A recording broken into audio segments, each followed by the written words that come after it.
Assalamualaikum warahmatullahi wabarakatuh. Salam sejahtera bagi kita semua. Om Swastiastu, Namo Buddhaya, salam kebajikan. Perkenalkan, nama saya Safa Salomajida. Di sini saya bersatu sebagai mahasiswa Politeknik Keuangan Negara STAN, jurusan Diploma 3 Akuntansi, kelas 602. Pada kesempatan kali ini saya hendak memaparkan mengenai personal branding atau gambaran diri dari seorang calon aparatur sipil negara yang profesional dan berintegritas.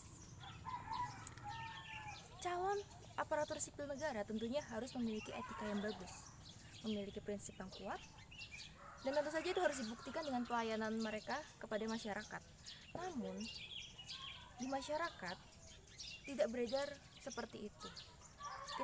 Kita bisa lihat, ambil contoh saja seperti saat kita mengunjungi warung-warung kopi di kota-kota besar, kita bisa melihat perbedaan jelas antara seorang pegawai pemerintah dengan seorang pegawai swasta. Kita bukan membicarakan bagaimana mereka meminum kopi itu ataupun bagaimana mereka berpenampilan, tapi dari karakter mereka sudah terlihat secara hitam putih adanya perbedaan tersebut. Mengapa hal itu bisa terjadi? Tentunya hal ini dipengaruhi oleh culture yang ada dalam perusahaan tersebut. Misal kalau pegawai swasta, mereka cenderung memiliki sistem yang kuat dan itu sudah mendarah daging di diri mereka sehingga mereka memiliki personal branding yang bagus. Sedangkan di tempat pemerintahan, khususnya bagi ASN, personal branding ini tidak mendarah daging dan tidak umum terjadi. Tidak umum dimiliki oleh setiap orang seperti itu. Dan kita juga bisa melihat contoh lain seperti apabila mungkin saja kita berjalan-jalan ke luar negeri, misal Singapura atau Jepang, kita bisa melihat bagaimana para pekerjanya berlomba-lomba menuju kereta untuk berangkat bekerja dengan sangat tergesa-gesa. Seperti mereka tuh memiliki itikat yang kuat untuk bekerja dengan sungguh-sungguh. Itu yang saya maksud sebagai personal branding. Jadi di Jepang atau di Singapura, di negara-negara maju lainnya, tidak terlihat perbedaan jelas antara seorang pegawai pemerintahan dengan pegawai swasta, berbeda dengan di Indonesia. Jadi secara sederhana, personal branding adalah proses memasarkan diri dan karir melalui suatu citra yang dibentuk untuk khalayak umum. Pencitraan ini kemudian dapat dipresentasikan lewat berbagai jalur seperti media sosial, blog, situs web pribadi, hingga perilaku di depan umum. Layaknya produk atau jasa, brand personal memberikan gambaran tentang pengalaman yang akan didapat konsumen ketika berinteraksi dengan pemilik brand. Jadi sebenarnya setiap orang itu memiliki nilai mereka sendiri yang sebenarnya harus ditunjukkan dan membuat orang-orang yang butuh jasa mereka itu mengetahui kualitas diri mereka itu. Adanya brand personal yang baik tentunya sangat menguntungkan bagi dua arah. Dari perusahaannya sendiri bisa membuat citra perusahaan tersebut bagus dan dikenal oleh khalayak banyak, dan juga bagi konsumen yang mengetahui bahwa brand yang dipercayainya memiliki kualitas personal yang baik akan sangat mempercayai brand tersebut sehingga tidak ada keraguan lagi untuk memilih layanan dari brand tersebut.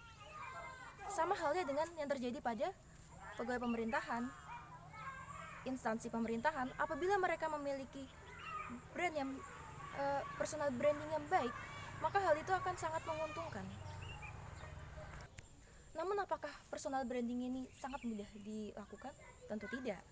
Personal branding perlu suatu perencanaan yang sangat matang. Kita tidak bisa hanya berpegang pada jadilah dirimu sendiri. Karena personal branding ini harus memunculkan citra yang positif dan orang-orang bisa percaya kepada personal branding atau kualitas yang kita miliki. Tanpa perlu berbohong, tanpa perlu bersandiwara. Misal lagi, apabila Anda ingin dikenal sebagai seorang komedian yang lucu, seorang profesional fotografer, seorang motivator, tentu Anda harus menunjukkan bukti itu. Anda tidak bisa hanya bilang, saya adalah komedian yang lucu, haha. Tidak bisa seperti itu. Anda harus menunjukkan kualitas diri Anda bahwa Anda benar-benar adalah seorang komedian yang lucu.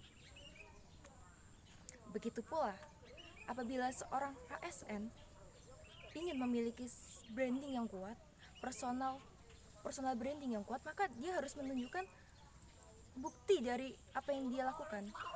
Hal ini juga berarti integritas itu sendiri. Integritas berarti apa yang diucapkan, yang dilakukan, dan ada yang dipikiran itu sama. Maka dari itu, seorang ASN yang berintegritas profesional tentunya seharusnya memiliki personal branding yang bagus. Apalagi di zaman sekarang sangat mudah untuk dikenal oleh orang banyak. Kita bisa mengambil contoh media sosial. Pasti di antara kalian semua memiliki media sosial seperti Facebook, Twitter, Instagram, Tumblr, YouTube, dan lain sebagainya. Media-media tersebut bisa dialokasikan dan bisa dimanfaatkan menjadi tempat kita membangun sebuah personal branding. Dan tentu saja kita harus menjaga etika kita dalam bersosial media. Tidak boleh sembarangan dan tidak boleh mengujarkan kebencian, karena itu tidak baik bagi personal branding kita sebagai calon aparatur sipil negara. Sekian dari saya. Mohon maaf apabila ada kesalahan. Wassalamualaikum warahmatullahi wabarakatuh.